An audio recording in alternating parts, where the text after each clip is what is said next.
The moment my father shoved the last of my clothes into a trash bag and tossed it at my feet, I understood something clearly. Blood ties mean nothing when money is on the table. We had just buried my grandfather hours earlier. The air still smelled faintly of lilies from the funeral wreaths, and grief still clung to me like a second skin. But for my father, grief had no place. He stood in the study, face red with greed and triumph, waving the thick envelope from the lawyer's office as though it were a trophy. 400 million, he whispered first, then louder, almost manic. 400 million. Finally, it's mine. Then he looked at me, and the joy twisted into contempt. You, he sneered, pointing as though I were a stranger on the street. You're useless now. Dead weight. Your grandfather's gone. No one left to protect you. Before I could respond, he grabbed my arm and dragged me toward the door. His grip was iron, his face set with something I'd never seen before, a hunger so deep it made him a stranger. He shoved me outside, tossed the trash bag at me, and hissed, "Stay gone. You'll get nothing." The door slammed, and with it, the last illusion I had of a father. He wasn't always like this. As a child, I believed him invincible. He was charming, magnetic, the kind of man who could light up a room with just his laugh. But behind closed doors, the mask slipped. My mother left when I was 8, whispering to me in the dark, "Your father's greed will swallow him whole one day." She was right. My grandfather was the only shield I had.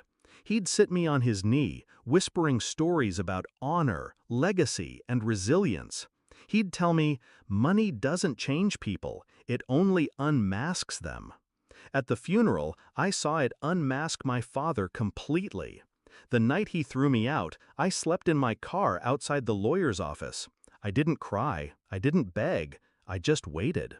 Something in me already knew my grandfather hadn't left this world without one final move. When the lawyer arrived the next morning, he found me leaning against my car, eyes hollow but steady. "You look like him," he said softly, unlocking the door. "Come inside." He slid a folder across the desk, tapping the top page with a pen. "Your father rushed through the papers yesterday, blinded by the big number. He didn't actually read the will." I leaned forward. The words burned themselves into my memory. "To my son, I leave temporary stewardship of the estate, contingent upon his behavior. Should he act in malice toward my granddaughter, the fortune transfers entirely to her." The lawyer's eyes flicked up to mine. "He's already violated the clause. Legally, everything is yours."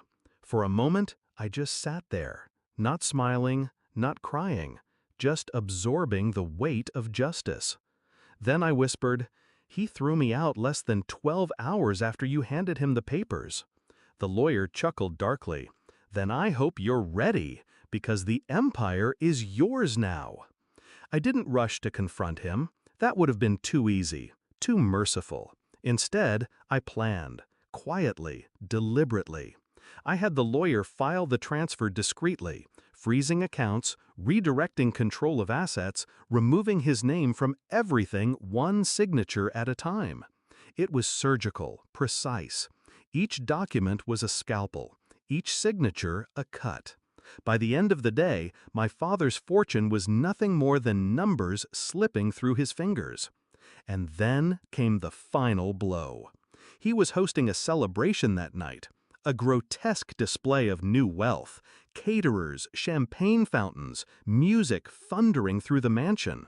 The house that used to be my home was filled with strangers toasting to his victory. I arrived uninvited. I walked through the door in the same dress I'd worn to the funeral, black and understated. The crowd hushed, murmurs rippling as I made my way to the center of the room. My father's smile faltered when he saw me. "What the hell are you doing here?" I didn't answer. I simply turned to the lawyer beside me who carried the new documents. He cleared his throat, his voice carrying over the music. "Ladies and gentlemen, there's been a correction to the inheritance. Effective immediately, All assets, properties, and holdings belong to the rightful heir, his daughter. Gasps erupted, glasses clinked to the floor. My father's face drained of color, then flushed with rage. "This is a joke," he roared, lunging for the papers. The lawyer stepped back. "Not a joke, a clause. Your behavior triggered the transfer." I finally spoke, my voice calm, but cutting through the chaos like glass. "You said I was useless. But it seems, Father, the only useless one here is you."